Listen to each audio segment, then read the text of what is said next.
Bueno, pues muchísimas gracias por continuar en la sala. Pues yo estoy súper emocionada por la mesa que acabamos de escuchar y casi el tiempo nos está ya alcanzando. Vamos a juntar ya la última mesa, los bloques que teníamos, los vamos a unir.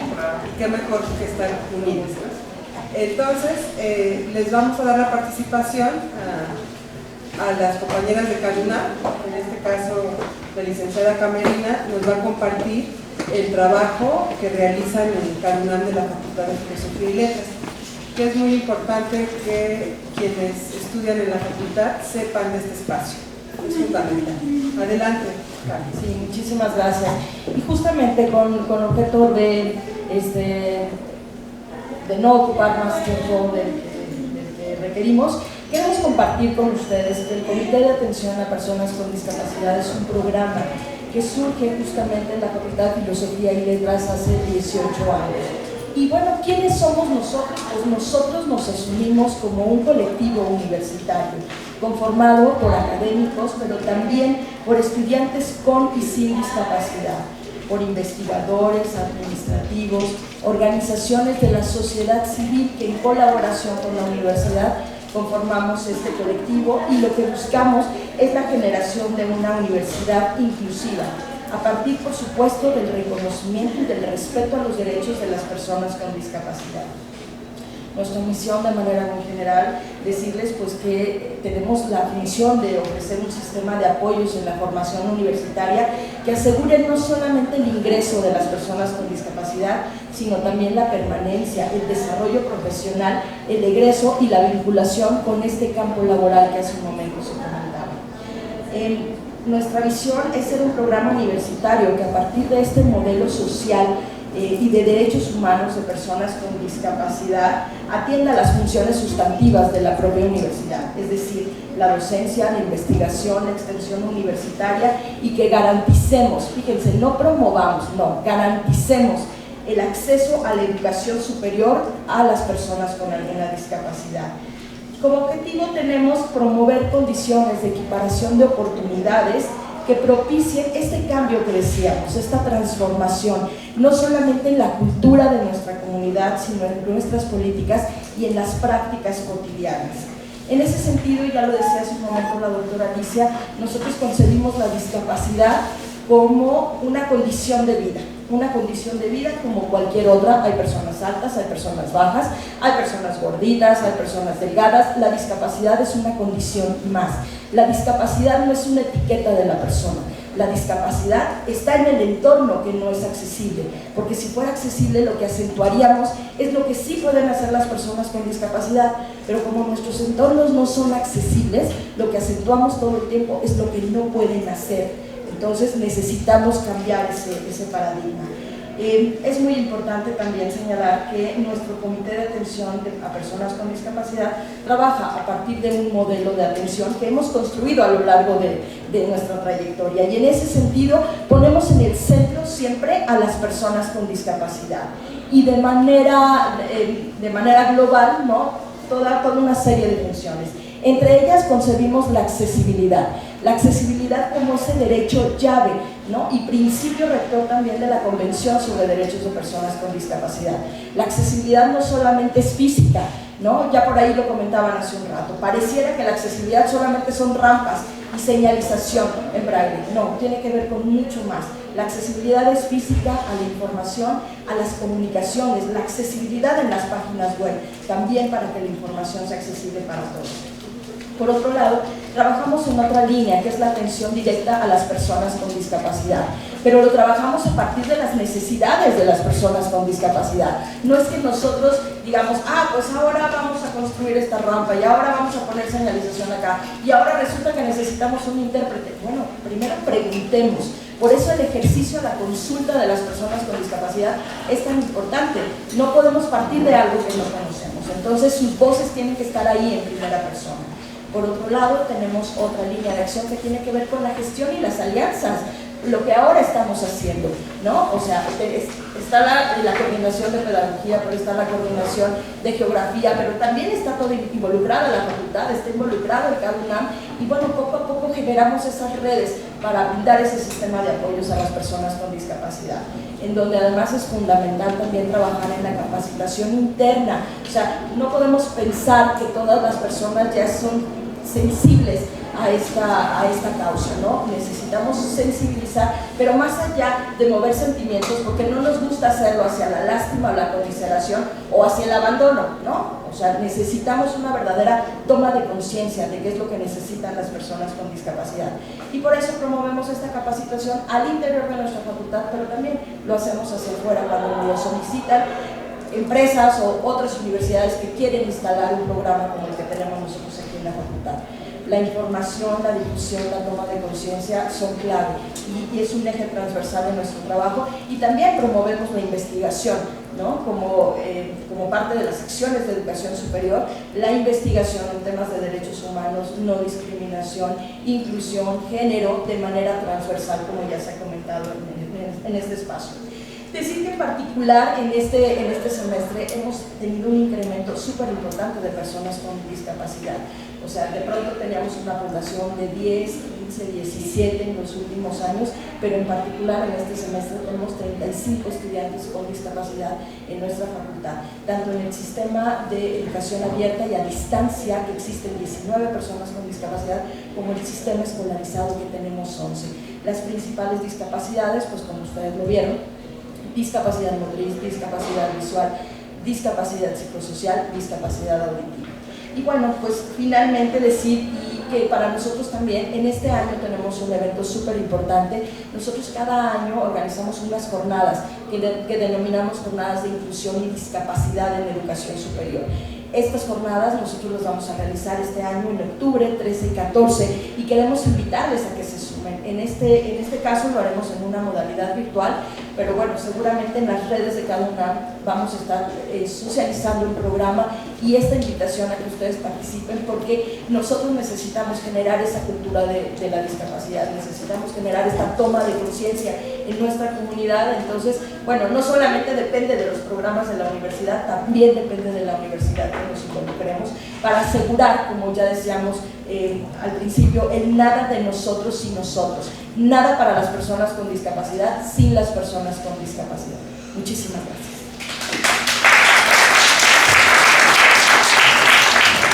Muchísimas gracias. Pues es bien importante el trabajo que está realizando CADUNAM y todos los retos que no solo CADUNAM tiene, sino la comunidad universitaria aquí presente, y que requerimos también ser partícipes de la inclusión social, porque la inclusión social la hacemos todas las personas. Y pues eso es lo más importante, que ahorita de este evento nos llevemos reflexiones, que formateemos chips, que cachemos conductas inadecuadas, porque se socializó de una forma la discapacidad, pero cuando vas identificando esas estructuras de poder socializadas, pues son sociales, no son naturales, y ese es el tema que tenemos hoy en esta mesa y para el presente. El presente es lo que tenemos, eso es lo importante. Bueno, pues ahora tengo el gusto de presentarles a Alejandra Lara Aguijosa. Ella es arquitecta de profesión por el Instituto Tecnológico de la Construcción, maestrante en urbanismo en el campo de gestión urbana y políticas públicas por la UNAM. Se especializa en metodologías participativas para la activación del territorio. Tomó una especialidad en Madrid sobre metodologías participativas comunitarias en el diseño participativo. Bueno, quiero decirles que Ale está ya por titularse de su tesis de maestría sobre mujeres con discapacidad. Ella les va a contar los hallazgos más importantes de su investigación, y es bien importante porque ella también está con la red CIMA de mujeres, trabajando con ellas. Las redes son fundamentales. Sin redes no podríamos hoy estar aquí reunidas. De hecho, las intérpretes de señas son contactadas por Alejandra. Eso es muy importante, Ale, reconocerlo. porque gracias a Ale contamos hoy con las intérpretes de señas y con mujeres sordas que están aquí presentes. Entonces requerimos de espacios de inclusión social y hacerlas, construirlas día con día. Bueno, adelante por favor. Hola, ¿qué tal? Buenas tardes ya a todos. Le agradezco sobre todo a la doctora Lucía Ramón por el espacio y por permitir pues que les pueda compartir justamente pues, los hallazgos, ¿no?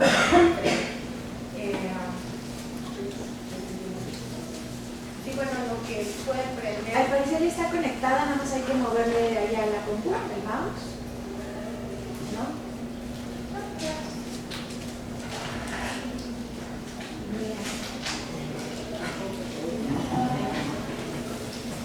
Bueno, voy a ir compartiendo, ¿no? Bueno, mi trabajo es para justo la maestría en urbanismo del posgrado de urbanismo en la UNAM.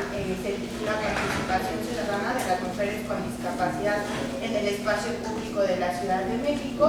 Y pues bueno, sobre todo pues hablar de la problemática que existe, ¿no? Que yo cuando incursioné justo lo que quería realizar en esta investigación era hablar sobre la discapacidad, y lo que me encontré en esas estadísticas pues es que hay un incremento excesivo en la discapacidad, específicamente en las mujeres, ¿no? Sobre todo en las mujeres a partir de los 40 años. La CNDH nos dice que pues no hay estadísticas del motivo de este incremento en las mujeres con discapacidad, y sobre todo decir que pues mujeres con discapacidad, limitación o alguna enfermedad experimentan exponencialmente la violencia de género en el seno familiar, ¿no? En comparación pues de mujeres que no tenemos discapacidad. Entonces también decir pues que el hecho de que se les impide desplazarse solas pues tienden a correr, ¿no? Además pues de estas percepciones que se les acuña, ¿no? De que son seres de cuidados. Entonces pues bueno, principalmente mi pregunta de investigación es pues de qué manera, ¿no? Las acciones que las mujeres con discapacidad emprenden fomentan nuevas formas de ciudadanía y promueven la transformación del espacio público en la Ciudad de México.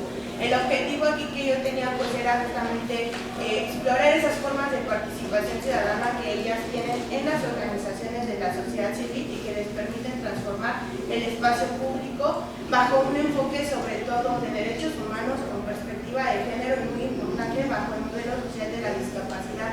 A partir de esto pues yo realicé también un análisis en todo el marco tanto internacional como nacional, las políticas, planes y acciones gubernamentales pues que se ejercen en materia de mujeres con discapacidad y espacio público, ¿no? Esto pues justo para reconocer los vacíos, ¿no? Que impiden el desarrollo de ciudades inclusivas en la Ciudad de México.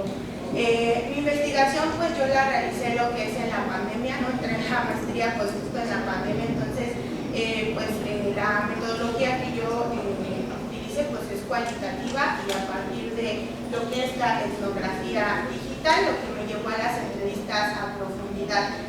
¿Cómo realicé esto? Pues bueno, estuve justamente mediante las redes sociales de Facebook, de Twitter, revisando pues cuáles organizaciones trabajaban no solo para personas con discapacidad, sino las acciones que estaban haciendo específicamente para mujeres con discapacidad. Y bueno, me encontré con muchas mujeres con discapacidad que incluso pues también eran líderes, ¿no? De estas mismas organizaciones.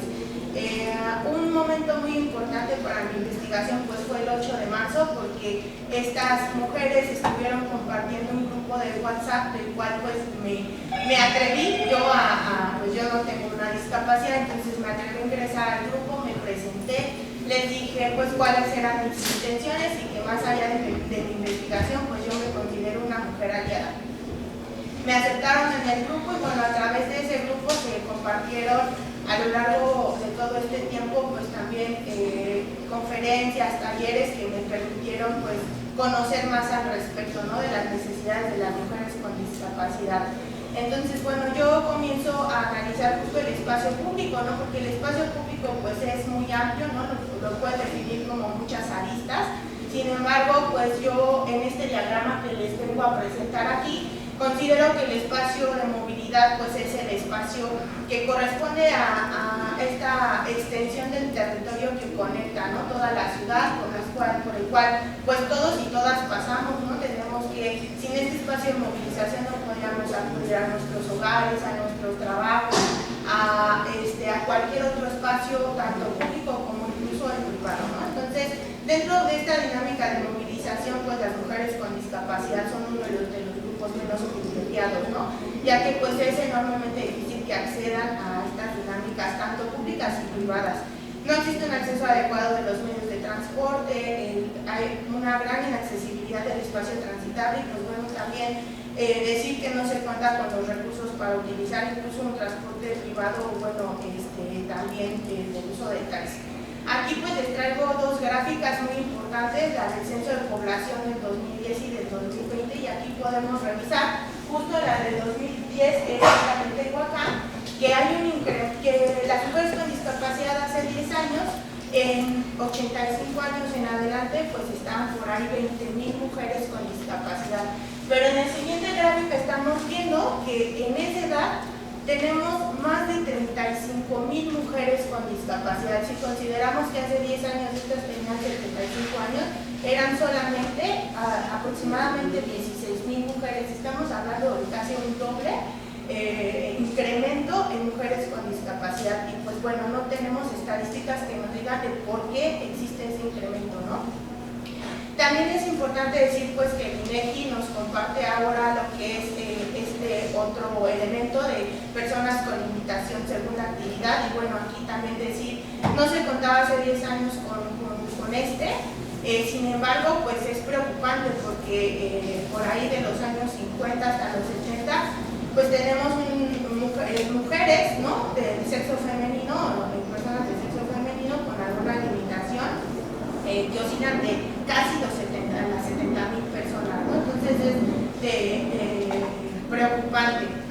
Aquí pues les traigo unos mapas que yo quería conocer pues cómo es que se dan esas dinámicas de población en la Ciudad de México, y pues vamos a ver que justamente conforme voy desagregando pues los grupos, el primer mapa, que es el más grande, pues se concentran las mujeres con limitación y discapacidad, y pues que están concentradas en lo que son Azcapotzalco, Cuauhtémoc, Iztacalco y Magdalena Contreras. Particularmente mujeres con limitación y mujeres con discapacidad, ya en los mapas desagregados pues vemos que Iztacalco es la alcaldía que predomina. Después hice una desagregación, pues justo si estamos considerando que hay un incremento en la población adulta y de la tercera edad en el sexo femenino, pues bueno, hice estos dos mapas ya de mujeres con discapacidad a partir de 30 años, y bueno, considerando un poco también los tipos de discapacidad, yo me centré en la discapacidad física, porque bueno, es la discapacidad que mayormente predomina en la población. Y pues bueno, Iztacalco sigue predominando y se sigue repitiendo conforme voy haciendo estas desagregaciones. Entonces un poco como para tomar un ejemplo, ¿no?, de sobre todo cuando hago el análisis del marco internacional y nacional, cómo bajan las políticas públicas, es que pongo Iztacalco como ejemplo. Aquí podemos ver en el mapa 3, pues la concentración por punto y también por colonias de las mujeres con discapacidad, y pues realmente vemos que existe una homogeneidad, ¿no? O sea, no hay como puntos en donde no existan mujeres con discapacidad, existe una gran homogeneidad, y en el otro mapa podemos revisar lo que son por puntos de espacios públicos de concentración en un radio de 500 metros caminables, y pues también podemos revisar que las mujeres con discapacidad están en todos lados y en todas partes. De acuerdo al PUEC, al Programa Universitario de Estudios sobre la Ciudad, pues hace este mapa de accesibilidad, ¿no?, más bien de disponibilidad de las rampas, pues también tener en cuenta que la infraestructura pensada para personas con discapacidad no se debe de limitar a la accesibilidad de las rampas. Y bueno, nada más decir aquí que lo que ellos mencionan es que las alcaldías de Benito Juárez, Cuauhtémoc, Carranza y Miguel Hidalgo son las alcaldías pues, que tienen el mayor disponibilidad de rampas, ¿no? Sin embargo, pues esto es muy ambiguo porque no se menciona si esas rampas pues son accesibles, si tienen alguna barrera que les impida, ¿no?, utilizarlas. Y bueno, también un dato importante es que ellos nos comentan que pues no hay muchos datos ausentes en general de las personas con discapacidad, no existen estadísticas de modos de transporte, tiempos de traslado, costos de traslados, hechos de tránsito en donde pues ellos estén involucrados y barreras, ¿no?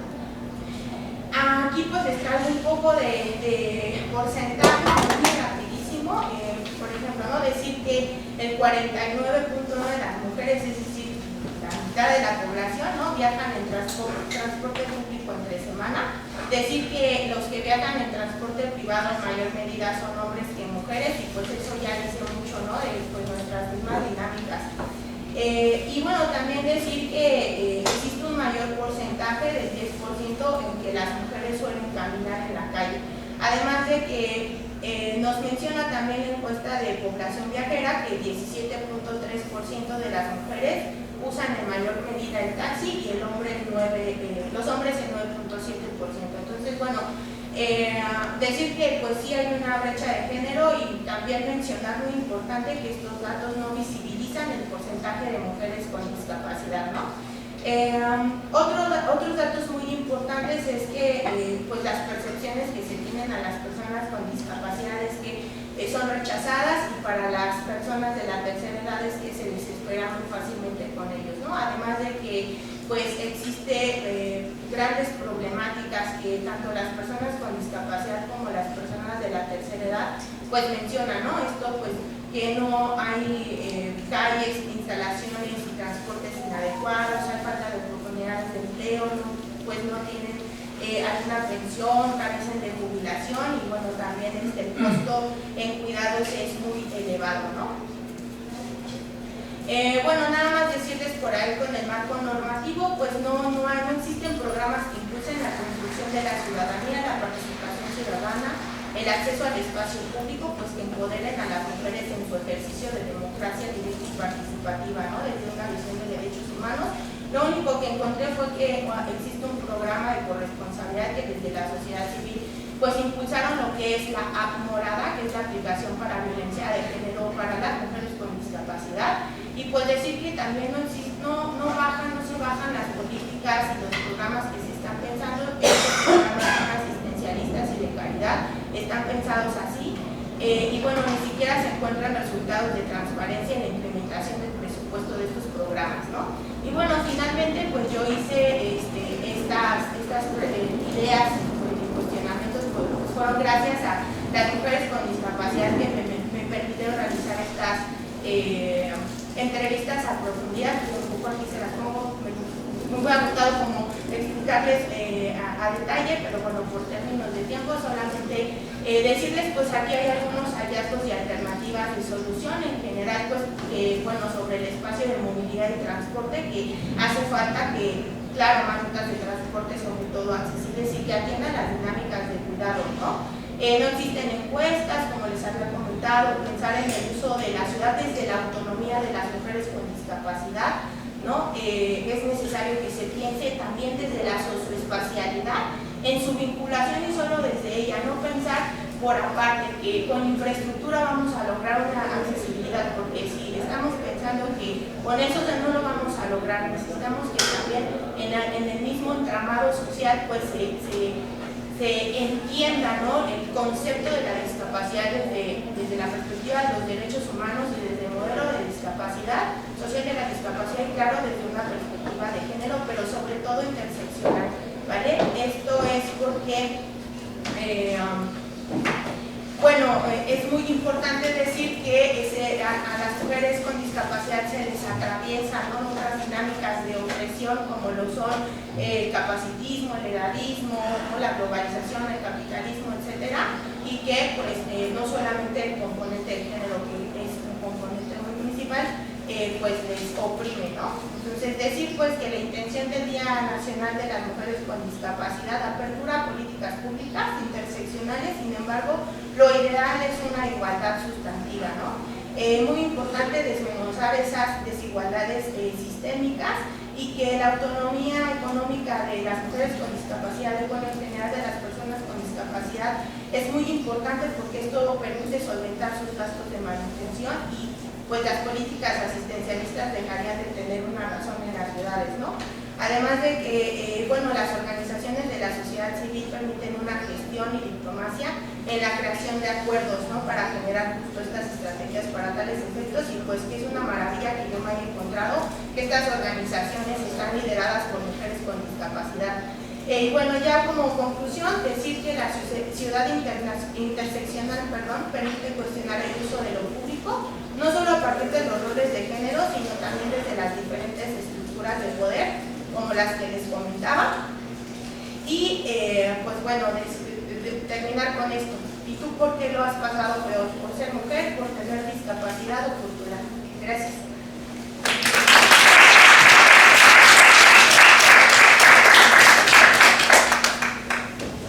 Bueno, pues la tesis de Alejandra está muy próxima, está publicada en la Biblioteca Central de la UNAM. Va a ser muy importante consultar su trabajo. En un mes, yo creo, estaremos celebrando su examen.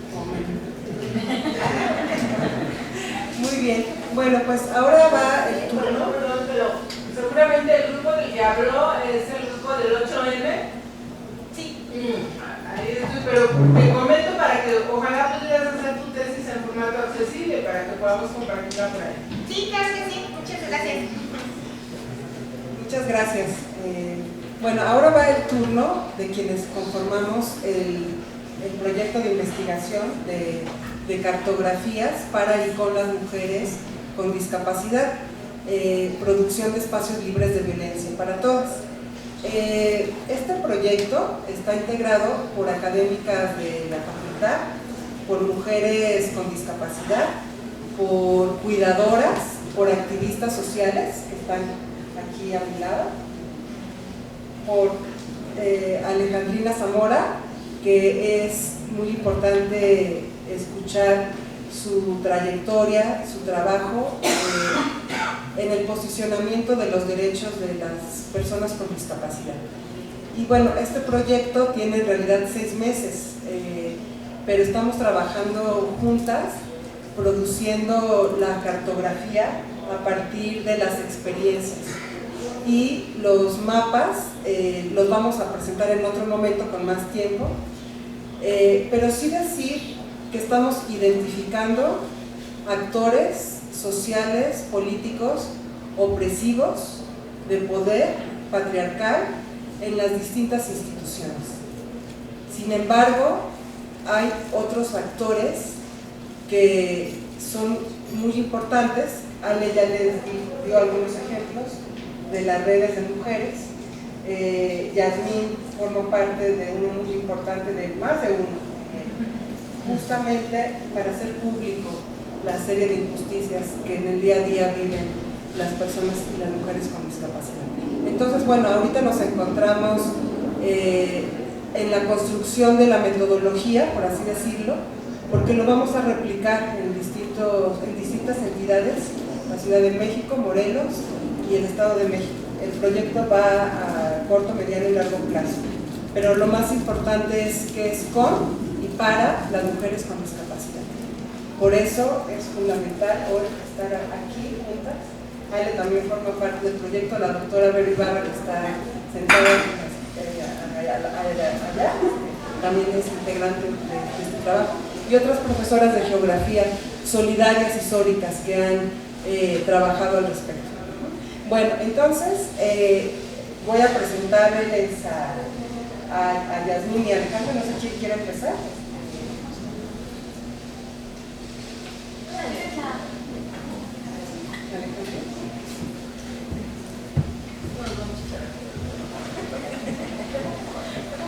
Bueno, Alejandrina.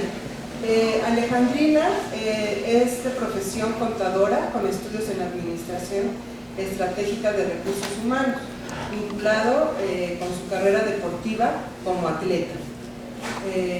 Bueno, a ella le ha llevado a vivir la infinita experiencia de entrenadora y dirigente, que ha dado como resultado estar a cargo de desarrollar 3 programas nacionales deportivos y uno institucional. Gracias a esa sinergia logró conformar una selección nacional paralímpica en tiro con arco en la Federación Mexicana de Deportes sobre Silla de Ruedas. Ha logrado implementar una estrategia para alcanzar la automatización tecnológica y de desarrollo humano nacional. En la Federación Mexicana de Canotaje está comenzando el desarrollo nacional. Y en la UNAM actualmente tiene una asociación incluyente y representativa, con presencia de 4 o 5 federaciones nacionales paralímpicas en diferentes disciplinas deportivas y representación en el FMTA, Federación de Tiro con Arco, y FMTM, Federación de Tenis de Mesa, así como una diversidad de presencias nacionales e internacionales como atleta y dirigente. Bueno, pues bienvenida, es un gusto hoy compartir esta mesa, de verdad yo estoy feliz de este día. Pues, adelante. Muchas gracias, de verdad agradezco la invitación, agradezco estar en esta mesa, ver a personas que hace mucho que no veía, la verdad, en los programas. Estoy muy agradecida, la verdad es que siempre es bueno ver a los antiguos compañeros de trabajo en el andar en estos movimientos que algunos de nosotros años después y estamos en la misma mesa y seguimos trabajando en el mismo. Muchas gracias, yo me he dedicado al deporte, actualmente dirijo el deporte para personas con discapacidad en esta máxima casa de estudios. Me he dedicado justamente a fomentar que la actividad física debe ser en igualdad de condiciones para todos. Actualmente logramos conformar ya una asociación deportiva representativa del deporte universitario para todas las discapacidades. Entonces toda la comunidad universitaria ya podría participar. En otro momento solo estaba tomada en cuenta, duró más de 40 años la Asociación de Deportes sobre Silla de Ruedas, y aunque había estudiantes y había integrantes con otras discapacidades, no eran visibles. Hoy, como ya lo han comentado la maestra Camarina, todos los antecesores, estamos hablando de que existe una diversidad de personas, una diversidad de alumnos, de que no hablemos de estereotipos, porque incluso hablar de la discapacidad motriz la englobamos en un total y cada una tiene una particularidad. Pero también estamos trabajando con parálisis cerebral, con alumnos que tienen discapacidad visual, ya sea débiles visuales o ciegos totales. Y también esto ha sido un poco negociado con la universidad, venir trabajando con una comunidad poco visible de la discapacidad intelectual. Sin embargo, esta está un poco limitada, pero seguimos trabajando con ella, ya que es parte de la comunidad universitaria. Hablamos de que una comunidad universitaria pues somos todos, y que cuando uno egresa de esta máxima casa de estudios y los papás son egresados, no visualizan otro lugar donde sus hijos puedan representar deportivamente o puedan practicar un deporte, y te diriges a tu casa, así lo sentimos. Y es por eso que hemos acogido a la poca comunidad que tenemos con esta discapacidad intelectual, pues es porque es parte de la comunidad universitaria. Incluso algunos dan clases, algunos solo egresaron, pero siempre regresamos a casa y le agradecemos de alguna manera, y también queremos representarla de otra, pues a través de nuestros hijos. Hemos trabajado a nivel nacional e internacional para proyectar a todos nuestros alumnos y darles una nueva oportunidad, pero sobre todo visibilizar la discapacidad con otra herramienta, como lo que decían nuestros compañeros. Aquí tenemos que hacer alianzas. El deporte no es primordial para nuestra máxima casa de estudios, no, es algo extra. Aquí lo primordial es la academia, entonces el deporte no se vuelve un factor relevante. Sin embargo, voy a hacer un comercial y los voy a invitar a ver un programa que tenemos todos los jueves en Facebook Live, Tópicos del Deporte Adaptado, donde hacemos entrevistas a los alumnos y a todo lo que tenga que ver con el deporte y la discapacidad en sus diferentes formas. Y hoy justamente en la mesa de los chicos que van a estar, que están proyectados rumbo a Juegos Nacionales, Paranacionales, comentaban algo, lo fundamental que ha resultado el deporte para sus resultados académicos, ¿no? Entonces decía uno de ellos, y lo han dicho varios, no pensaron que el deporte se volviera primordial y fundamental como una base para poder estudiar. ¿Por qué lo dicen? Entonces empecé a hacer una investigación al respecto y nos damos cuenta que, bueno, todos, incluso ahorita que estamos sentados, pues tenemos vicios posturales, ¿no? Y nos vamos a cansar y vamos a terminar contracturados. O sea, eso es una realidad. Con una discapacidad, pues nos pasa de manera más cotidiana, porque pues yo siempre les digo que con el ritmo que yo traigo, o sea, cuando camino, pues siempre tendré contracturada y el dolor. Y así, quien usa silla de ruedas, en los brazos, en los hombros, y cada quien con sus características. Al final del día, es una higiene que no vemos, la higiene muscular, y que sí tenemos que atender. Entonces nos ocupamos de todas las materias, pero no nos ocupamos de nuestra fisiología, que es fundamental. Y es una herramienta que descubrieron los mismos alumnos. Digo, es mejor que dejarlos descubrir, ¿verdad? Que ellos me lo interpreten, y hoy fueron muy empáticos en el programa del día de hoy, donde como prefieren entrenar incluso antes de sus clases, porque dicen, llego cansado, pero llego muy despejado, llego alerta. Hay una chica que estudia medicina y me decía que es muy pesado porque ya tiene clínicas, ella es usuaria de silla de ruedas.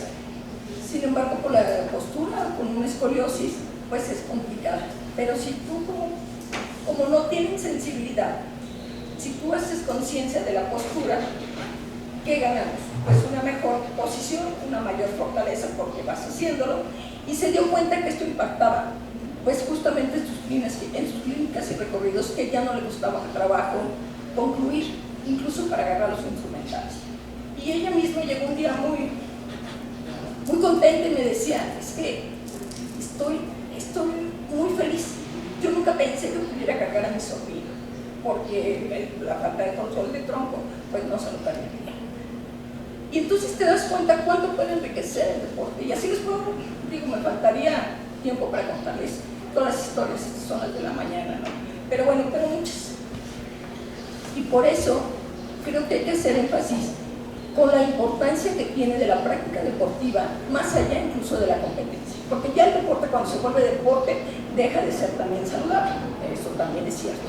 Entonces creo que esta es una invitación para abrir este panorama a lo demás. Pero también creo que hay que tener una reflexión, porque no todo es dulzura, todo es amor.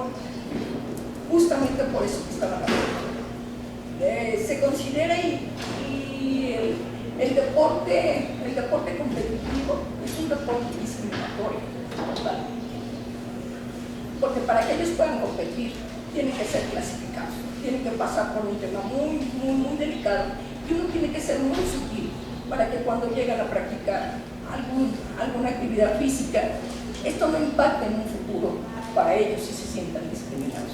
Creo que lo que tenemos que ver y retomar, que además la universidad, de la parte académica, la parte deportiva, así como la parte cultural, debe ser un complemento.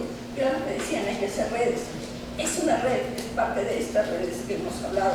Es un complemento que nos va a beneficiar en nuestra parte académica y en nuestra parte cotidiana, incluso hasta para traslados. Ya varios se están volviendo más independientes y ya pueden, aunque tengan que pedir un taxi o no, pero ya se sienten más capaces de estos traslados para poder viajar por sí mismos. Y les va dando mucha seguridad, además pues de conocer otros universos que no creían que existían y otros iguales, ¿no? Siempre uno se queja, yo siempre les digo, miren para la derecha siempre hay uno más dañado que el otro, pero hay uno menos. Pero esta soy yo, y al final de cuentas, alguna de las ponentes que estaba aquí decían, pues miran a mí por mis cualidades, no por cómo camino, por la herramienta que tengo que utilizar, es una cultura en México decir, ay mira, señalar a alguien por algún defecto, por alguna categoría que ni al caso, pero no por una habilidad o no por una cualidad, ¿no? Entonces es una particularidad. Pero algo que he detectado de lo que han dicho, sí, las mujeres tenemos menos oportunidades, porque definitivamente lo que acababa de decir la arquitecta, los hombres se atreven más a subirse al transporte público, las mujeres pues tenemos que prevenir mucho más cosas, nos sentimos más vulnerables, porque no todos los lugares son accesibles en muchos sentidos. entre los espacios que hay, los pocos que son accesibles están súper saturados, incluso los mismos de la universidad. Actualmente está funcionando muy bien, por lo menos a los alumnos que tengo, lo que es el transporte interno de la universidad, pero si no empata con sus horarios es casi imposible que se puedan subir a cualquier otro. Y esto también es complicado. Y la otra parte del deporte es entender las autoridades. Ahí todavía creo que hay un camino largo que atender. Sí, creo que tenemos una gran desventaja. Las mujeres que nos gusta el deporte, que representamos el deporte, siempre estamos lidiando con estas situaciones de machismo y siempre con estos juegos de poder que tenemos que estar súper dedicadas a las autoridades de un varón, ¿no? O de los micromachismos que actualmente se conocen, donde es complicado competir en igualdad de condiciones. Y se los puedo decir incluso con experiencia propia. Desarrollé desde aquí, desde la Universidad 2016 hasta Tokio, el tiro con arco. Todos los procesos clasificatorios y todo lo escribí. Todo esto lo compartimos con las instancias gubernamentales necesarias. Llegamos a Tokio y la única que no fue a Tokio fui yo y a la única que no le dieron la remuneración.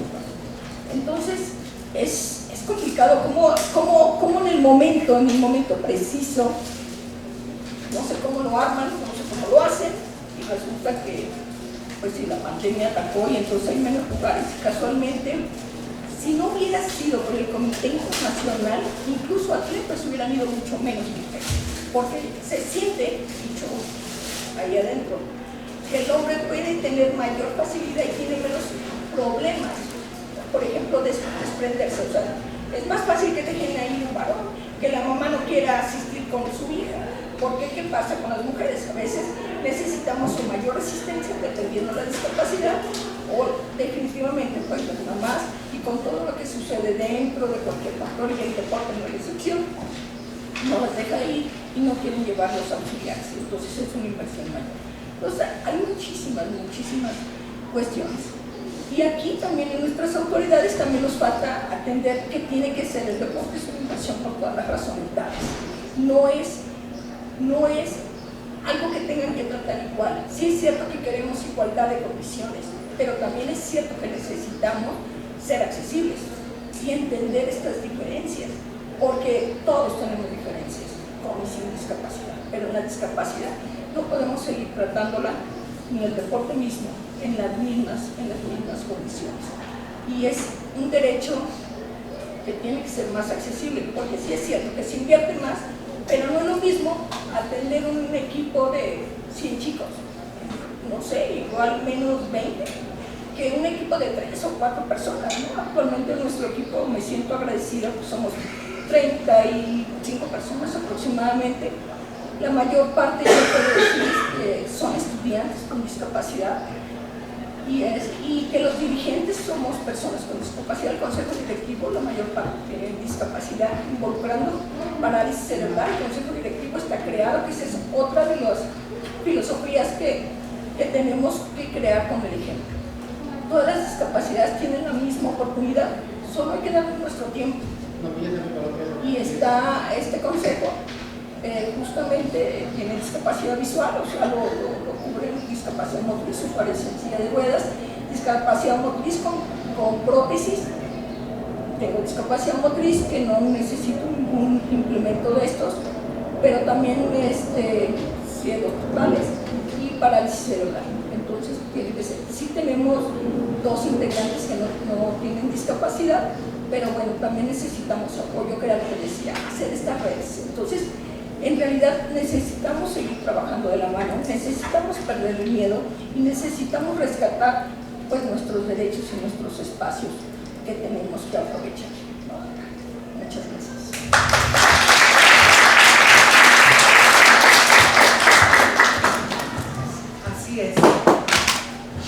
Así es, compartimos que necesitamos seguir construyendo redes en la comunidad universitaria y fuera de esto. Bueno, el tiempo ya nos está acabando, pero tengo el gusto ahora de presentarles a Yasmín Delgado Juárez. Ella es maestra en trabajo social, su postura es contracapacitista. Ella desarrolla investigación para el Grupo de Estudios Críticos de Discapacidad del Claxo desde el 2019 y es integrante del colectivo La Lata desde el 2017. Se desempeña como consultora de justicia y discapacidad para Documenta AC desde el 2019 y como gestora de empleo con apoyo para la inclusión con equidad. Genera herramientas de accesibilidad como directora de proyectos del Camino Libre Accesibilidad a partir de este año. Quiero decirles que gracias a Eva, la ponente que estuvo en la mesa anterior, es que yo conocí a Yasmín, y que gracias a Mónica Olvera, una geógrafa que daba clases en el primer semestre, Yasmín se conoció con Eva por el colectivo La Lata, que vinieron a hacer un trabajo muy importante de formación y de sensibilización con la comunidad estudiantil. Y eso quiero decirles que trajo frutos muy importantes, porque en la clase que viene Eva, en la Geografía de la Población 2, hay un respeto hacia la compañera y hay un cuidado y hay una solidaridad de sus compañeros. Entonces quiero decir públicamente, Yasmín, ese trabajo que se hizo hace ya más de 4 años fue muy fructífero y creo que se debería de seguir haciendo por las necesidades que tenemos como docentes y como comunidad universitaria, porque hay necesidades que muchas veces como docentes tampoco sabemos cómo enfrentar, o sea, no tenemos que saberlo todo, o sea, no somos esos, como decía Eva, que todos lo sepamos. Bajémonos de nuestro ladrillo y de nuestro saberlo todo. Bueno, entonces, por favor, Yasmín, bienvenida. Sí, gracias por estar.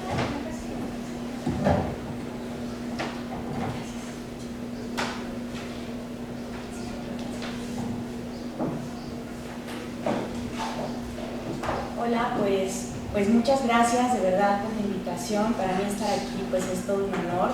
Me siento de verdad muy feliz de que se estén organizando estos foros en nuestra universidad.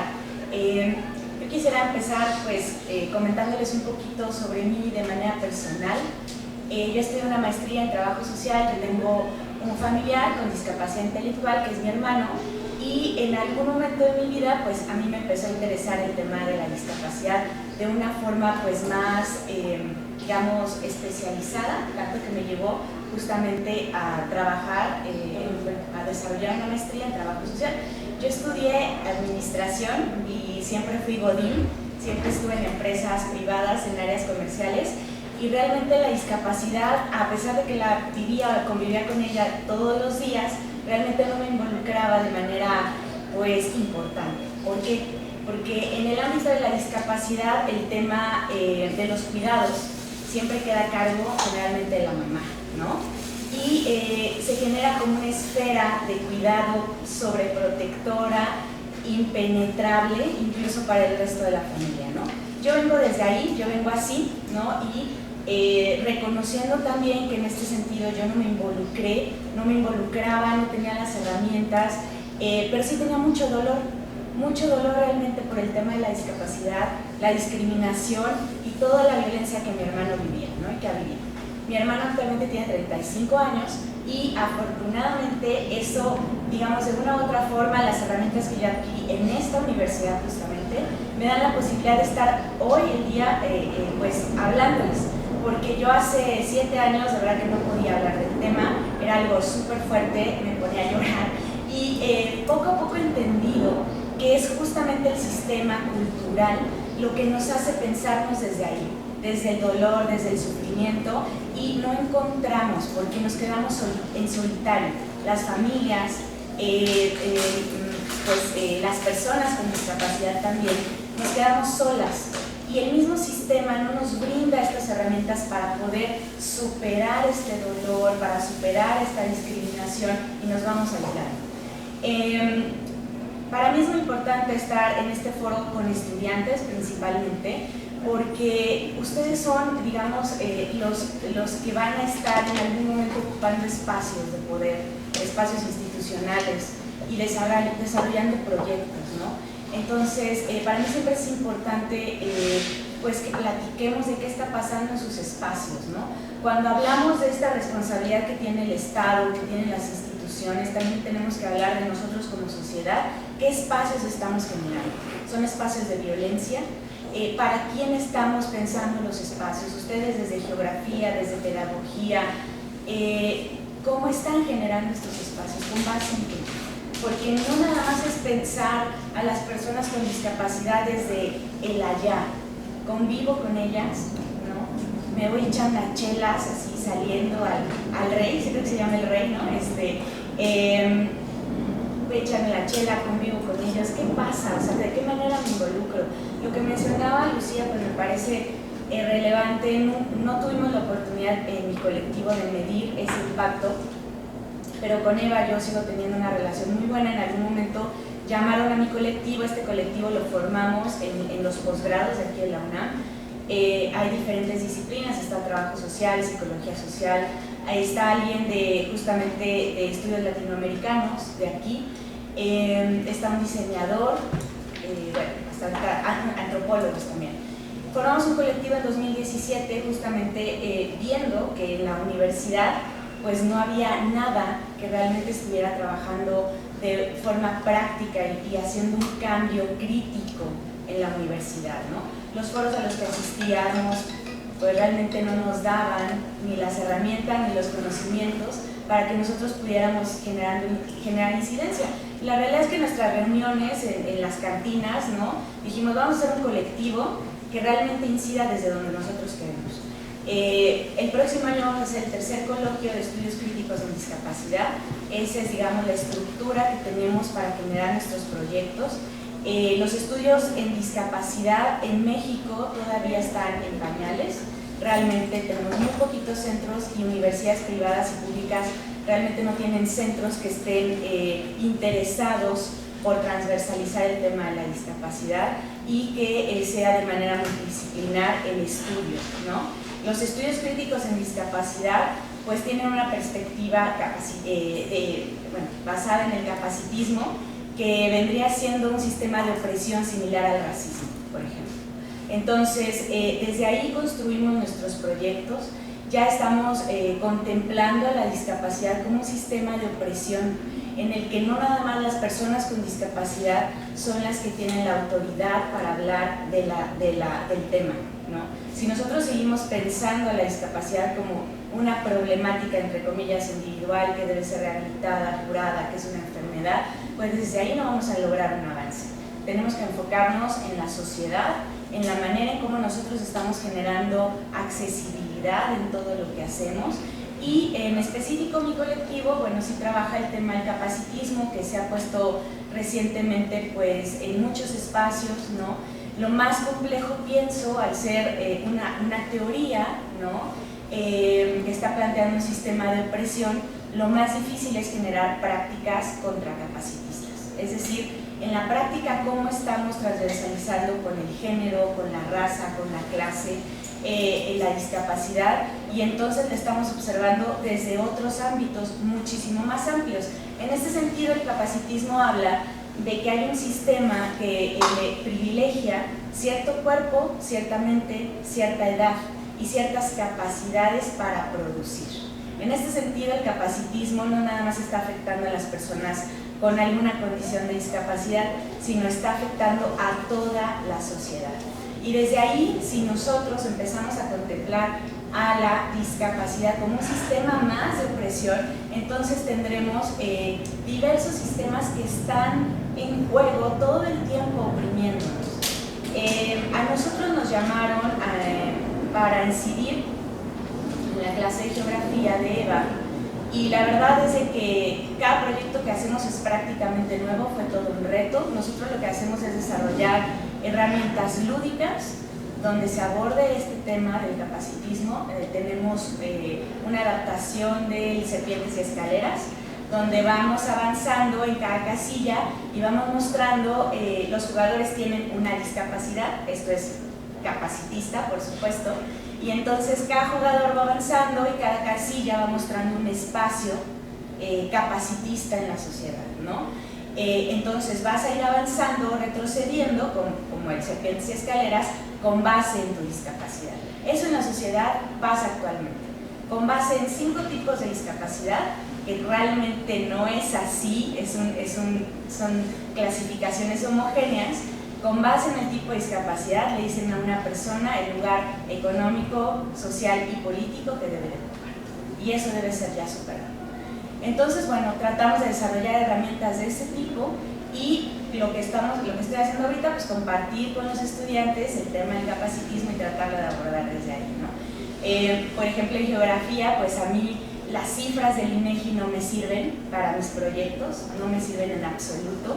Sigue teniendo una perspectiva médica esa medición, esa contabilización, que hace que tampoco es real, y tampoco están aplicando el modelo social de la discapacidad. Ojalá, aunque sea, estuvieran haciendo eso, porque tampoco les interesa, o más bien no les conviene, saber qué es lo que cada persona necesita. ¿Qué hacen? Clasifican con base en 5 tipos y dicen, ah, pues el ciego necesita esto, pero al final ni siquiera ven las necesidades. Te dan dan la posibilidad de acceder a un apoyo bimestral federal, y con eso las políticas públicas en términos de educación, de empleo, de salud, no existen. Es así como estamos. Entonces, bueno, tratamos de socializar todo eso, y lo que hicimos en el aula con Eva, pues realmente fue ella quien llevó la guía. Ella fue la que compartió, al igual que hizo el día de hoy, la forma en cómo se sentía en el espacio en donde estaba, en sus clases con sus compañeros, cómo la trataban, cómo la miraban. Y fue muy fuerte. Ella se puso a llorar en ese momento, pero todos los compañeros la escucharon de una manera, pues ahora sí que con empatía, y hasta ahí nos quedamos, ¿no? Nosotros dimos una clase, fue muy fuerte, hablamos de manera muy crítica, tratando de generar esta conciencia más allá de las particularidades físicas de Eva y del espacio que tenían la posibilidad de cambiar, ¿no? Porque lo importante es generar esos cambios en la esfera en donde nosotros estemos, ya sea nuestra familia, ya sea nuestro salón de clases. Y lo que sí nosotros le dijimos a Eva, hoy estamos contigo, pero no vamos a estar contigo en cada espacio, no podemos estar contigo en cada clase, no podemos estar contigo en tu empleo una vez que termines, no lo vamos a hacer, no vamos a estar, pero sí vamos a estar acompañándote, y las herramientas que necesites, que te podamos compartir o socializar, ahí vamos a estar, ¿no? Detrás de ti, acompañándote y aprendiendo también de ti. Entonces, ahora que la veo, al cabo de estos años, pues para mí es una dicha muy muy grande verla a ella con esta agencia, pararse frente a un foro, ¿no? A hablar de lo que está pasando, con conceptos que también ella ha ido adquiriendo en este proceso, y yo la veo a ella como un sujeto, un actor sumamente importante, ¿no? Dentro de este espacio universitario, que seguramente va a estar generando muchísimas más cosas en el ámbito de la misma escuela. Para cerrar, pues me gustaría a lo mejor generar algunas como propuestas o algunas cosas que a mí me parece que serían interesantes, ¿no? En este tema, no dejar de lado la cultura, el capacitismo, la discriminación está arraigada en una cultura que estamos consumiendo todo el tiempo. Entonces tenemos que revisar qué es lo que consumimos en la televisión, en las redes sociales, los memes, este dispositivo que actualmente, ¿no? Es tan rápido, tan efímero, pero que contiene muchísima cultura de cómo pensamos y cómo nos relacionamos, ¿no? Entonces, ¿qué estamos consumiendo? ¿Qué estamos transmitiendo? Eso me parece sumamente importante. Y aquí en la universidad, como bien decían, pues hay movimientos, ¿no? Está el movimiento LGBTI, el trans, las feministas mismas, ¿no? Pero de una forma, también el sistema lo que hace es que nos separemos. Cuando hablaron de una marcha de discapacidad, bueno, porque hay marchas de discapacidad, ahora que fue el de LGBTI en la Ciudad de México, un bloque Disca dijo, vamos a ir a la marcha. Por primera vez, personas con discapacidad vamos a estar en la marcha, ¿no? Y entonces los comentarios en redes sociales de las personas del movimiento LGBT decían, no, pero es que no hay que confundir los movimientos, cada quien su lucha, ¿para qué vienen? ¿No? Así, y por lo que me enteré, yo no estuve en esa marcha, no pude asistir, bueno, pues ahorita les comenta, pues fue horrible, ¿no? Parecía que no querían que estuvieran ahí, que ocuparan ese espacio, porque no se tiene esta concepción de que puede haber mujeres con discapacidad lesbianas, hombres gay con discapacidad, ¿no? Ciegos, sordos, trans, ¿no? ¿Qué está pasando con eso? Del otro lado, les puedo contar, hace ya algunos años se hizo una protesta feminista, no creo que no fue en el 8M, era otro día, no me acuerdo, pero cayó o iba a caer entre los días de la protesta de los sordos, que generalmente la hacen en el hemiciclo a Juárez, ahí en Bellas Artes, ¿no? Y entonces la protesta fue así de, no, es que van a venir y nos van a pintar nuestro hemiciclo de morado, pero no debemos. Entonces, eso fue la queja de los sordos, de la comunidad sorda, ¿no? Y yo, siendo un espacio, igual la comunidad sorda, les dije, pues, ¿qué onda, no? O sea, ¿quién está liderando el movimiento de los sordos? ¿Que acaso no hay mujeres? ¿No hay sordas feministas? ¿No hay sordas que estén sufriendo discriminación y violencias? Otro claro ejemplo, 8M el 2020, que fue el último 8M antes de la pandemia. Hay un grupo no recuerdo cómo se llama el movimiento, lo lidera un hombre en silla de ruedas, es un abogado que se llama Miguel, es muy bueno, ¿no? Pero de repente sobrepasa los límites porque organizó una compañera el bloque de silla de ruedas de mujeres con discapacidad, ¿no? Al 8M. Y este compañero, Miguel, dijo, yo también voy a ir, voy a armar mi bloque. Y así de, ¿pero para qué vas? ¿O cuál es el punto de tomar este poder o de soltar más bien y de estar todo el tiempo gestionando el movimiento? Cuando hay mujeres con discapacidad que se están organizando y que lo están llevando, ¿no? En la marcha del 8M todavía sigue sorprendiendo que haya un bloque de mujeres con discapacidad, ¿no? Tuve la misma oportunidad de ir a un encuentro internacional de mujeres del EZLN hace ya muchos años, acompañando a mujeres con discapacidad, y bueno, decían, ¿qué es esto? ¿No? O sea, ¿qué es esto? Se siguen sin contemplar también esas condiciones. Entonces, es la invitación, pues nuevamente, a que en estos espacios se transversalicen las luchas, haya redes, ¿no? que piensen, que reflexionen estos espacios donde ustedes están conviviendo actualmente, ¿para quiénes son? ¿Están permitiendo o nos vamos a esperar a que las instituciones tengan presupuesto para generar espacios libres de violencia? Pues algo que nosotros tenemos responsabilidad de hacer, de cambiar, de generar este cambio de cultura, este cambio cultural y apoyar. O sea, por ejemplo, ahora que estuvo Paula, para mí es nuevo el caso, yo no sabía, y hay que acompañar esa queja, hay que acompañarla. Encontré unas cifras, me metí a solicitar información sobre las quejas de personas con discapacidad, estudiantes académicos o que estén trabajando aquí en la UNAM. Hicieron una solicitud de 2014 a 2019 solicitando este número de quejas y respondió la Dirección de Asuntos Jurídicos, la Unidad de Atención a Denuncias y la Coordinación de Oficinas Jurídicas, algo así. Y solamente dicen que de 2014 a 2019 ha habido 6 quejas de personas con discapacidad en la UNAM por discriminación. 6 quejas. ¿Por qué es esto? ¿De verdad no hay discriminación? ¿Qué está pasando? Es lo mismo que las quejas en la CNDH.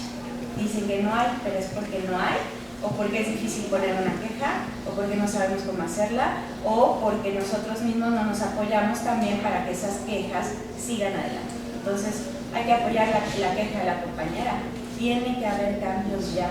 Si hay cosas que necesitan presupuesto, a lo mejor se tienen que ir haciendo poco a poco, ¿no? Yo en trabajo social en el auditorio, hicimos nuestro coloquio en 2018, no es accesible el auditorio, pero tengo que pasar 4 años para que modificaran más o menos, quitaran unas butacas y ya pudiera haber un espacio para sillas de ruedas. 4 años, cuando todo el tiempo se está utilizando el auditorio. Entonces, bueno, pues les agradezco mucho por escucharme, creo que ya me pasé también mucho el tiempo, y pues gracias también por la organización. Estamos sobre el tiempo, pero sí es muy importante el diálogo y la participación con ustedes. Si hubiera algún comentario o pregunta, es por favor.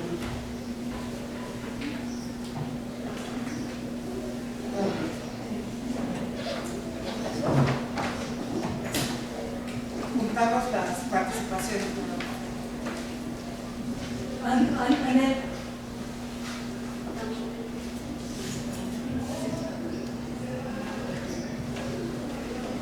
Hola, buenas tardes. Te quiero hacer una pregunta. Por ejemplo, en el tema de la discapacidad auditiva también nosotros sufrimos mucho. Nos discriminan, no hay unas formas de comunicación en la parte laboral, ¿no? Inclusive piensan que tú estás enfermo como persona con discapacidad auditiva. Entonces yo quiero acceder, por ejemplo, a la universidad y me prohíben acceder a las universidades. Sufrimos diferentes tipos de violencia. Sabemos que hay diferentes tipos de discapacidad, la visual, la auditiva, la física, y que ellos también se pueden comunicar de otra manera conmigo. A veces les digo, no es necesario que ocupes intérprete, puedes hacerme mímicas, escribir, o sea, así como lo haces con las soluciones a las otras discapacidades, así como lo haces con la comunidad LGBTI, podemos nosotros comunicarnos y trabajar, pero a veces no, nos segregan. Simplemente dicen, no, pues es que no sé comunicarme contigo, entonces, ok. Entonces, ¿qué sucede? También en la parte de los deportes, en la parte laboral, ¿no? O las personas con discapacidad que no tienen alguna parte del cuerpo. Entonces también es feo, ¿no? Visualizar que nos siguen discriminando y nos siguen segregando. Y en mi caso, como comunidad sorda, pues nos tenemos que aislar, porque no se me hace justo que siempre piensen que necesitamos intérprete o que para incluirnos necesitemos ciertas características cuando pueden simplemente hacer modificaciones. A veces simplemente es respetar la discapacidad, poder acceder, decir que sí podemos participar en diferentes cuestiones, y eso se hace desde cambios legislativos. Respetarnos entre nosotros, es una opinión que yo comparto.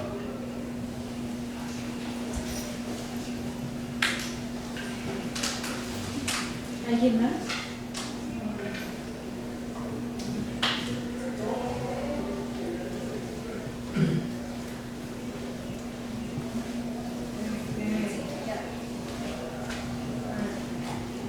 Bueno, ya hace muchísimo, bueno,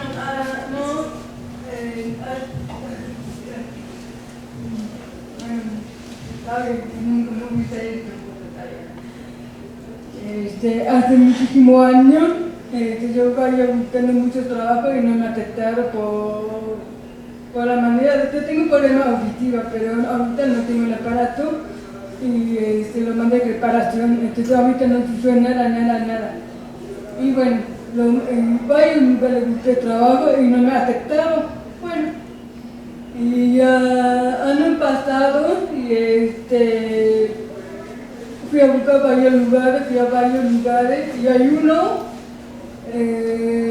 a punto me iba a dar trabajo, a punto, pero me entrevistaron, un día me entrevistaron y me preguntó mi nombre. Te di mi nombre, mi apellido, y me sigue la computadora, y hay un sistema y viene la información de mi perfil, como historial. Y he encontrado a Ana, mi nombre es Ana, le he encontrado esa persona Ana, una demanda a una persona, y me preguntó y hice una demanda, y la verdad me sentí muy incómoda. Y la verdad que me puse un poquito nerviosa. Entonces, porque cuando yo tenía 30 años, un tipo es judío, es 208 si habla es judío, y me ha copiado, brutalmente copiado, y estaba casi de morir. Y por eso mi mamá y yo fuimos a una demanda, y en ese momento me impacta mucho, no solamente la violencia corporal físicamente, sino emocionalmente, psicológicamente, emocionalmente, mucho violencia de diferentes formas. Me ha burlado mi forma de vestir, me ha burlado mi forma de hablar, me ha burlado muchas cosas.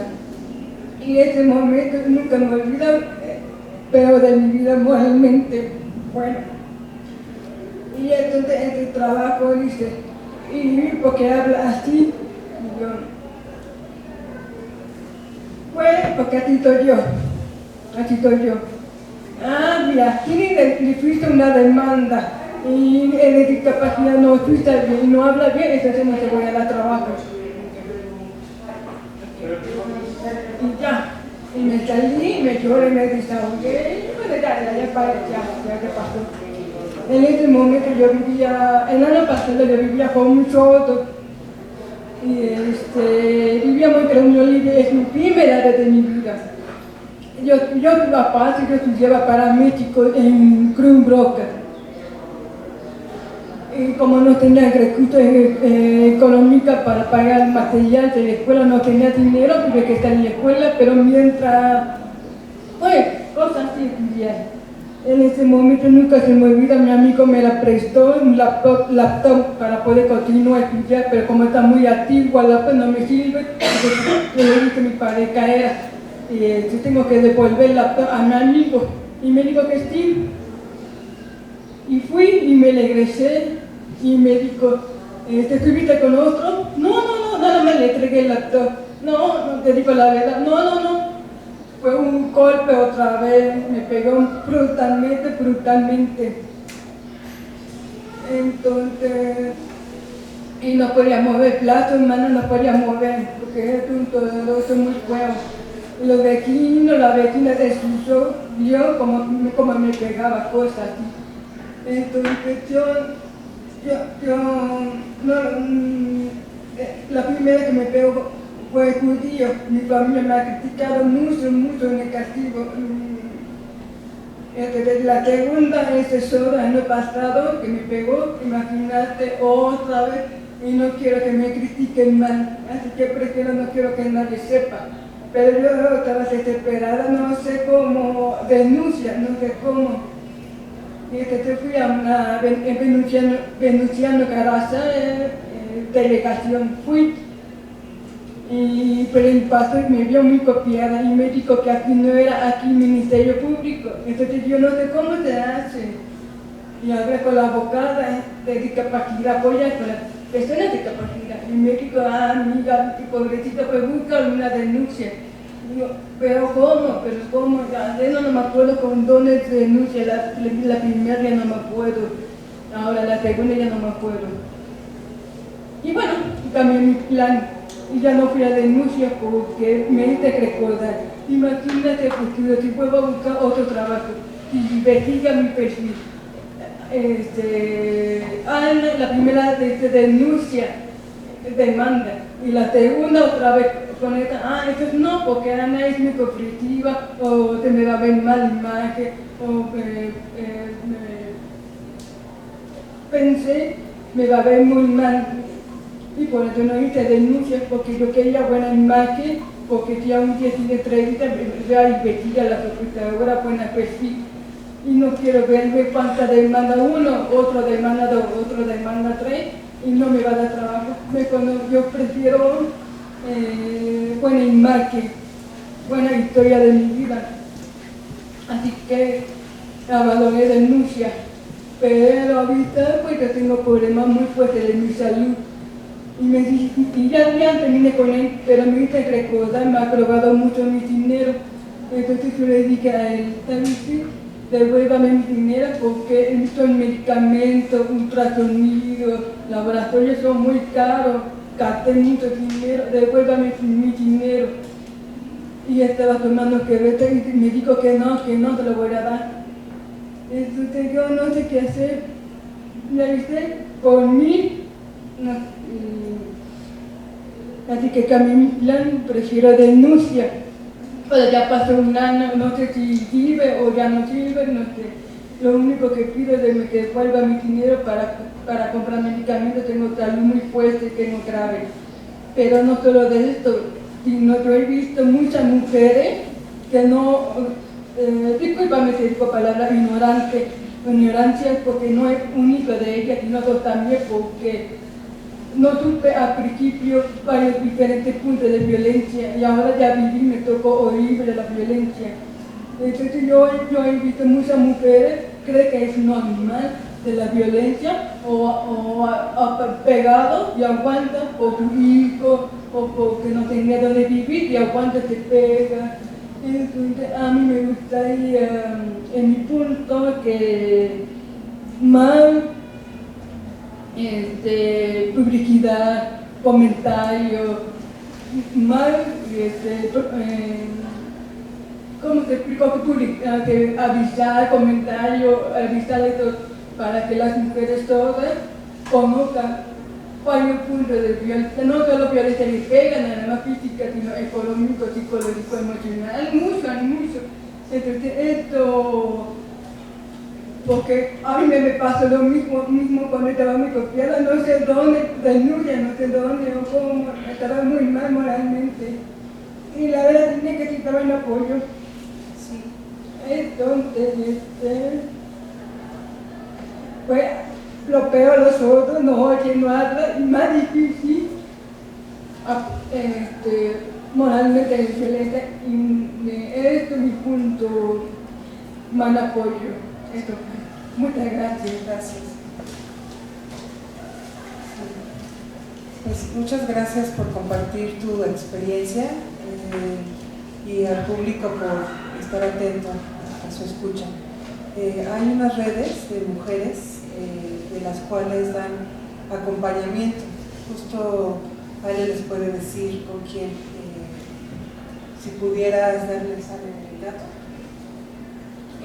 Sí, bueno, la licenciada Roxana Pacheco, que es de la organización de Findedis, ellos te pueden dar, te puedo pasar como el dato, y si puedes tú pasarme tus datos, igual pues lo podemos revisar con lo que es pues también Alianza CIMA, quienes nos pueden apoyar en tu caso, ¿no? En específico.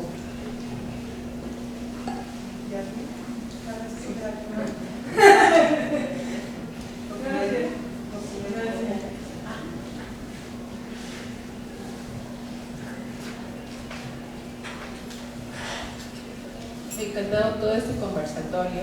Anteriormente yo no había acudido a un espacio así, me gustó mucho todo lo que compartieron. Todas las personas oyentes deben de conocer sobre los tipos de discapacidad, aprender y concientizar sobre el tema. En mi historia personal,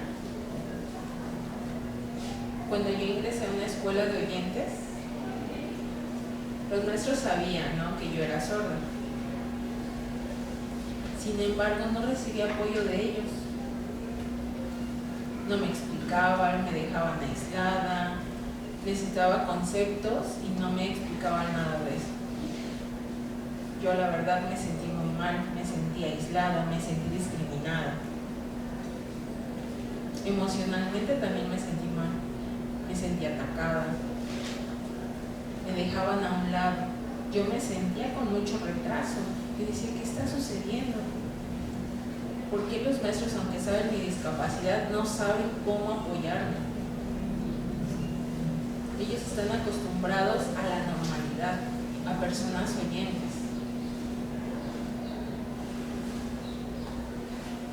No tienen esas habilidades, quizá, para podernos apoyar a nosotros como personas con discapacidad auditiva. Entonces yo le decía a mi papá, oye, ¿sabes qué? Mejor hay que cambiarme, yo no quiero estar en una escuela de la SEP. Quiero estar en un espacio donde puedan dirigirme, apoyarme, comprenderme. Y me imagino que eso pasa también en las otras discapacidades, en la discapacidad visual, que se sienten incómodos, donde no hay maestros que los puedan apoyar. Sé que los maestros deben de adquirir habilidades para enseñar a las personas con discapacidad auditiva y que es muy importante. Igual para ingresar a la universidad, hay licenciaturas limitantes para el ingreso. No nos podemos incorporar a cualquier licenciatura. Sí, podemos incorporarnos quizá, pero es difícil poder decidir ahora sí que nosotros mismos. No debería de existir esa barrera en donde ciertas escuelas nos presenten solamente ciertas licenciaturas con accesibilidad, sino que más bien ver nuestras habilidades y nuestros intereses, cuáles son nuestros gustos. Por esa razón me gustó mucho estas conferencias, estas pláticas que compartieron. Quizá es la primera vez que vengo aquí, pero me gustó aprender porque justamente lo que compartían sobre la comunicación que debe existir entre las discapacidades es muy importante, entre los padres de familia, los maestros, sus futuros hijos que a lo mejor nacen con discapacidad. Entonces también conocer cómo acompañarlos, que no sufran bullying inclusive, o cómo sobrellevar ese bullying. A veces es por ignorancia. Las personas nacemos algunos con la discapacidad, otros la adquieren. Es también eso, debemos de corregir ese error, ¿no? Compartir y trabajar en equipo, transformarnos. Somos compañeros al final y poder seguir aprendiendo de todo esto. La verdad, muchas gracias.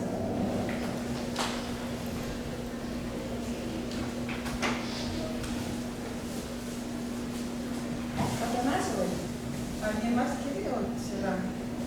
Mónica, gracias. Gracias por venir, Mónica. Gracias a ustedes. Muchas gracias. Pues yo me quedé con muchas dudas, pero con el tiempo solamente voy a externar una. Y yo he trabajado el tema de la inclusión desde los derechos humanos, pero siempre y escuchando a todas las personas que han manifestado sus experiencias y sus conocimientos, siempre he tenido como esta crisis existencial, no sé si existencial, académica, de si las escuelas regulares o no. No sé, o sea, he escuchado y he conocido argumentos a favor y argumentos en contra, pensando en toda la estructura de la SEP, que es un monstruo, es tremendo, toda la historia de los camps. Entonces, no sé si hay alguna respuesta o si la respuesta se construye entre cada colectividad. Por último, aquí también quería mencionarte. Hola, ¿qué tal? ¿Cómo estás? Muy buenas tardes. Yo soy psicoterapeuta clínico y muchas veces las situaciones psicológicas esas sí no discriminan para nada.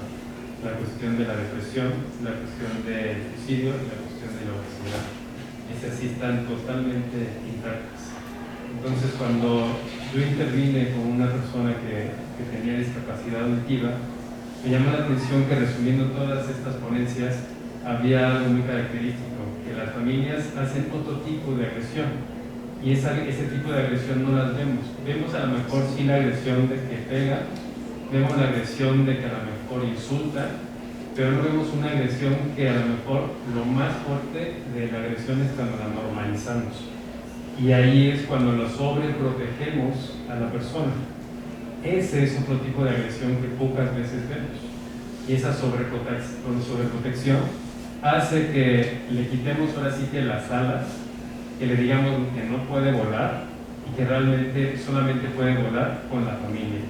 Entonces ahí es donde realmente la discapacidad va incapacitando a la persona, y es a donde yo veo que, como decía, realmente es una condición, pero si la familia realmente no la apoya, ya va a ser un condicionante del día a día.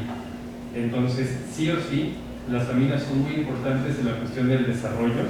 ¿Para qué? Para que a lo mejor se puedan enfrentar a la sociedad, y si al revés la familia no es fortaleciente a la discapacidad, entonces sí, como ustedes lo están haciendo en este momento, fortalecerse, pero de un acompañamiento realmente como del cuidado, realmente desde ahí, desde el cuidado, no desde la sobreprotección, porque es algo muy importante esto, que a veces, como ustedes decían, el angelito, todas las situaciones ahí, pero también de alguna u otra manera decir, ya es parte tuya. A lo mejor la persona dice que tengo discapacidad, sí, pero también eres mujer, o eres hombre, o eres, como decían ahorita, bisexual, homosexual, o lo que sea, pero ya es parte tuya. Entonces esa cuestión ya es parte de tu identidad y realmente es cuestión de que poco a poco lo vayas viviendo en estas circunstancias. Muchas gracias. Gracias. Bueno, muchas gracias. ¿Quién quiere contestar?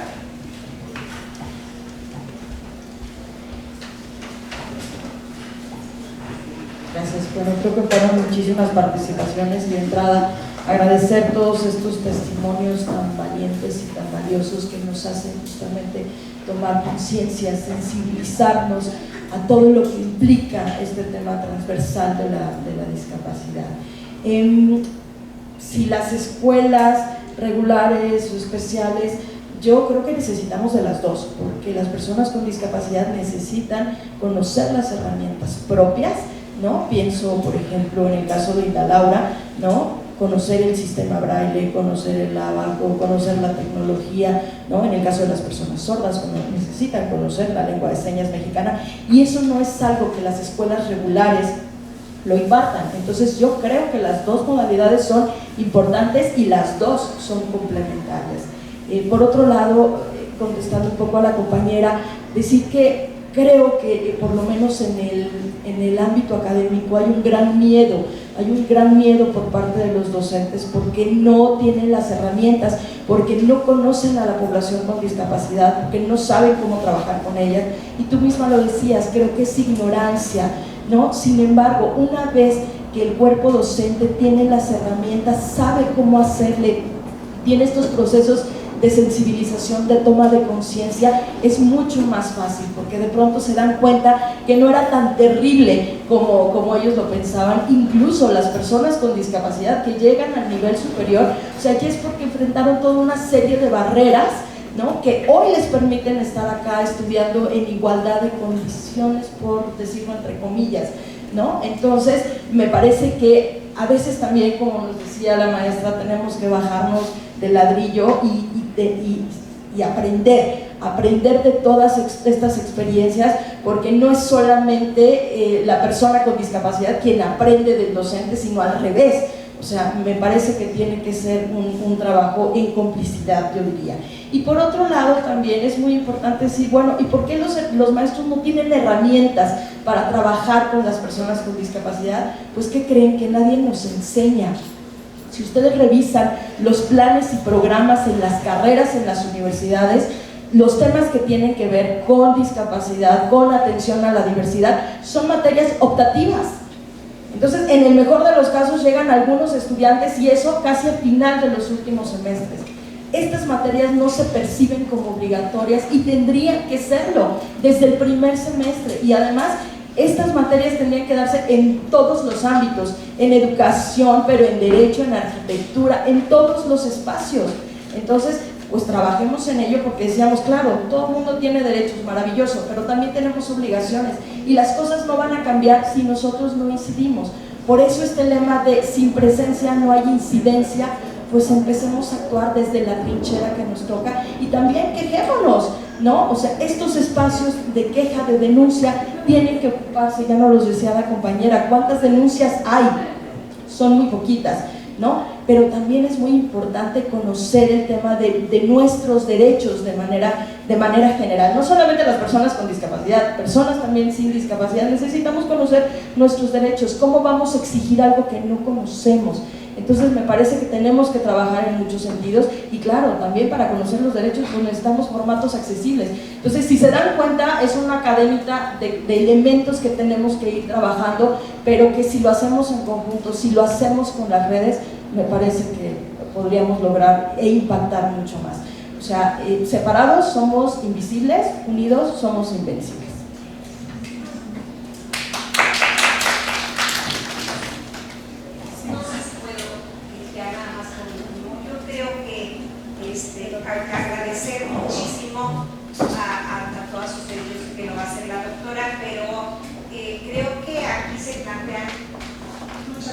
se plantean muchas situaciones y a veces pueden ser un poco angustiantes. Creo que esto que nos comentabas, compañera, en donde ustedes están conscientes que tienen que hacer una denuncia, pero no se puede, o sea, hacer una denuncia luego es contraproducente. Pues no, creo que lo que podemos hacer es esa complicidad, este trabajo en redes, como bien se dice, para que estemos comunicados. Hay 3 ejes que a mí me parecen que son muy importantes y que me gustaría señalar.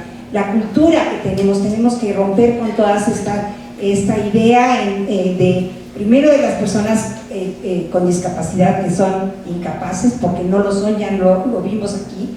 Luego estas políticas que sí existen, pero que no se conocen por todos nosotros de manera concreta, y entonces no podemos ejercer esta parte de nuestros derechos. Y la última, estas prácticas que a veces también nosotros somos cómplices de unas prácticas discriminatorias y que no nos damos cuenta de ellos. Ojalá que nos llevemos todos la motivación de que el trabajo, como bien lo dice el Comité de la ONU, todavía falta mucho trabajo por hacer, pero que esto no nos impida que continuemos desde donde vamos, desde donde estamos. Las personas con discapacidad, por favor, tienen que exigir sus derechos. Y esta es que no nos dé miedo, que nos unamos. Hay muchas instituciones que nos dan las herramientas, unámonos. Profesores que nos sentimos que no somos capaces de estar con los alumnos, también informémonos. Ellos son, ustedes, personas con discapacidad, son las que nos pueden decir cómo. Y este es un poco el acompañamiento que hemos venido dando desde hace 18 años en esta facultad, y no solamente en la facultad, sino en la universidad y en la sociedad, porque hemos tratado de incidir con todos. Entonces yo lo que les pido justamente es que nos llevemos aquí el compromiso y el reto de cuál va a ser mi trabajo desde donde yo estoy, ¿sí? Muchas gracias, de verdad, nos encantó. Bueno, a mí, puedo hablar por mí, por el grupo, por el equipo, por la facultad, por todos los trabajos. Sigamos en esto, por favor, hagamos visible, chicos con discapacidad, háganse visibles, exijan, ¿sí? No acaten, exijan. Muchas gracias. Muchas gracias. Pues sí, este evento ha sido muy importante, es el primero, vendrán otros, y las queremos ver bien a todas y a todos y a todas. ¿Alguien más quiere responder las preguntas? A mí nada más me gustaría votar como persona con discapacidad, que sí, como dice la doctora Alicia, exijamos, pero también sumemos. Las personas con discapacidad tendemos, lo digo personalmente, a exigir mucho, pero cuando tenemos que estar ahí, a veces no estamos. Entonces, también sumemos, también hagamos, creamos, o sea, ya tenemos la necesidad. Nosotros, la mía también fue por nacimiento, pero tengo un grupo y atiendo toda mi vida a grupos con discapacidad, ya sea adquirida o congénita. Y esta es mi percepción. Lo que dicen es bien complicado sumarnos, porque sí es cierto, hacemos incidencias. Soy una persona que ha estado también insistiendo, y cuando hay que estar, no estamos. Entonces también invito a las personas con discapacidad que también nos comprometemos. Esta es una invitación. Muchas gracias. Gracias. Ya, para cerrar, a mí me gustaría comentar que justo la discapacidad o estas condiciones en los espacios incomodan, rompen. Es importante hacernos presentes e incomodar, ¿no? Todo el tiempo pareciera que estamos exigiendo cosas y dando lata, ¿no? Pidiendo cambios. Así nos hacen sentir como comunidad. Pero es porque justo los espacios están pensados desde estos estándares de normalidad, en donde no esperan a un sordo, ¿no? A un ciego, a alguien que babea, a alguien que no habla bien. Entonces hay que justamente repensarnos, ¿no? Desde ahí, ¿qué es lo que nos incomoda? ¿Qué es lo que nos da asco? Porque entonces desde ahí estamos construyendo nuestros márgenes de lo normal, y desde ahí vamos a construir toda una vida.